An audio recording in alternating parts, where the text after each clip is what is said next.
Panginoon, salamat sa lakas na ibinibigay ninyo sa akin. Salamat sa pagpapala. Salamat sa lagi kang nakahanda na ako'y tulungan palagi. Alam kong lagi kang nakasuporta sa akin. Kahit ang nasa harapan ko ngayon, ang mga nangyayari ngayon, ang mga problemang nasa buhay ko ngayon ay hindi ko maintindihan. Kahit na ang tingin ko sa sitwasyon ko ngayon ay napakagulo. Sa iyo pa rin ako aasa, sa iyo pa rin ako kakapit because you said in your word that you will always be there for me with a helping hand.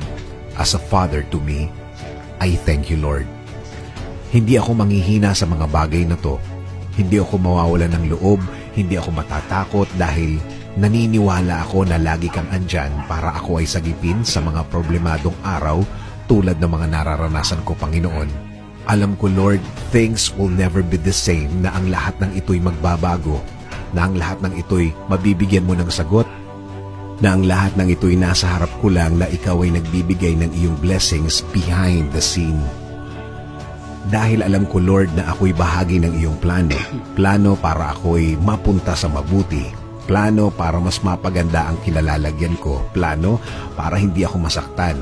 At plano na ikagaganda ng aking buhay, Panginoon. Sa iyo rin ako aasa, Panginoon, sa safety ng aking pamilya.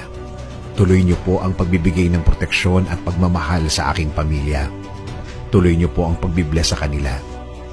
At ang aming bayan, Panginoon, huwag niyo rin pong pabayaan ang aming bansa. Kayo na po ang mag-alaga sa amin at sa lahat ng aming kababayan.